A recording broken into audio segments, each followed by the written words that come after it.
big brain too. Will Ricciadella writes for the Washington Examiner, and he is a fellow New York Jets fan. He was born and raised there. I just got married there. They played last night and they're bloody awful. How are you, mate? How you doing? Yeah. I don't know. Are you allowed to say that again about the Jets? Oh, I always say that about the Jets. What else am I going to say? They're terrible. Now, you've got incredible experience, but particular focus about some foreign policy things. And I wanted to have a chat about Iran, because we understand the size of the American military. We understand the purpose of the American military. Previously under certain administrations being essentially the big guy who keeps all the bullies in check to be able to make sure that the world can be as free as possible to live in the spirit of that this nation is, not to replicate this nation. That said, I don't quite understand how immediately attention turns to the US president when an oil field explodes in Saudi Arabia, when Saudi Arabia's got plenty of its own money, plenty of its own ability to defend itself. Is this just, an automatic muscle reflex that we turn to the White House as soon as anything happens? To some degree, it's that. But look, we've seen what Iran's done. The United States Navy patrols the seas. We allow free trade to happen throughout the world, as you've seen in the Strait of Hormuz. You have Iran started there. They started attacking ships in the Strait of Hormuz. That's a direct assault on the United States Navy. We patrol that. We protect that. Then they shot down a U.S. drone, and now they hit a U.S. ally, Saudi Arabia, with cruise missiles. These are missiles. They're no joke. They're showing us what they're able to do, hit precision strikes. They're posturing for the United States of America. They want to negotiate. These sanctions are crushing them, and they're showing the president, look, we're more emboldened now. We saw that you wanted to negotiate with the Taliban at Camp David. The Taliban's, obviously, they're terrorists. You kicked out Bolton. You trashed him on the way out the door as a warmonger. He was the hawk in the administration. And what they're saying is, look, we have every incentive now to show our military strength, to bring Trump, who said he would negotiate with them with no preconditions. And this is the last arrow they have in their quiver. They'll keep acting up until Trump comes to the table or wants to loosen those sanctions that are just absolutely crushing them. I know no one knows, but is your sense that this thing results in Trump punching them in the nose, or that Trump talks his way out of it? Look, I think Trump, who continually says he doesn't want war, I don't know anyone who does want war. In Syria, he launched 59 Tomahawks, after there was rumors of chemical weapons use. We didn't have a war then. I really think he's averse to using any military power. I really do think he wants to negotiate, and I think Iran sees that. Trump, what he did say is there would be a proportional response, but how do you let the enemy determine how much damage you're willing to inflict on them? If you want to inflict damage on them, you hit them twice as hard, 3 times as hard. That gives them a disincentive not to do it again. Yeah, so your sense is to get strong and get strong early? Is that what you think?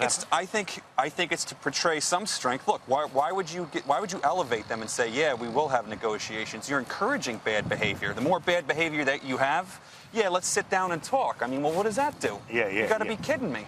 You know what I mean? You hit them 2 or 3 times harder, and they'll be like, this is damage we don't want to inflict. You keep the sanctions on them, and we'll see what happens. I mean, look, the end goal here is for them to end their nuclear program.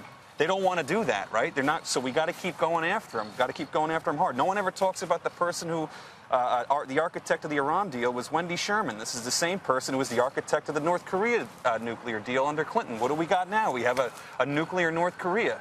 So I think we have to keep the pressure on. I don't think having a stalemate with them and entering into negotiations, much like we have in North Korea, which have done nothing, is going to do any good. Yeah. There's other things to look at.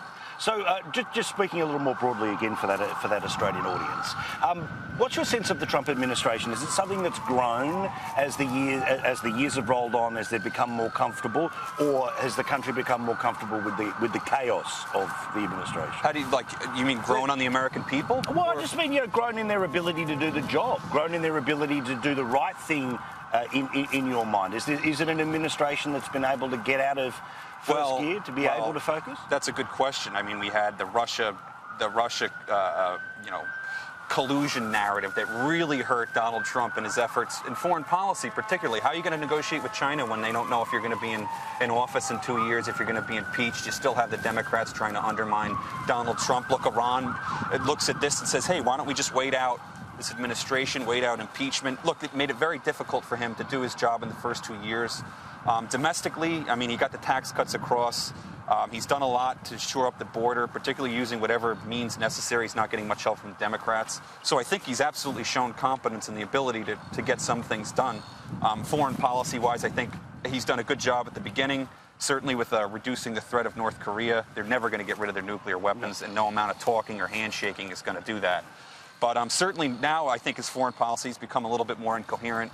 I don't think he has any strategy in Afghanistan other than just basically pulling out the troops. We saw what Obama did in Iraq when he pulled out the troops, and we saw what happened there. So I think, I think some of it isn't necessarily, blowback that he's getting from the Democrats. Some of it is his own making. Yeah. And last one here. I mean, you're a straight-talking New Yorker. Yeah. Help me out.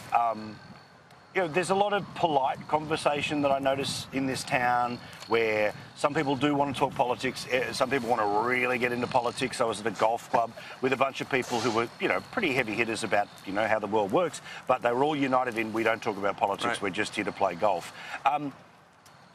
How much chat is there? Because our sense from the other side of the world is that it's all Trump all the time, right? In D.C. or America in general? Because these are two very different things. Let's try America in general. So D.C. is very different than America. Americans aren't talking about Trump all the time. They have lives to live. They're hardworking. They have friends that are liberal and Democrat. Look, not a lot of Americans in the middle of the country are really that partisan. They're not ideological conservatives. They're not ideological liberals. They look at the issues and they go issue by issue.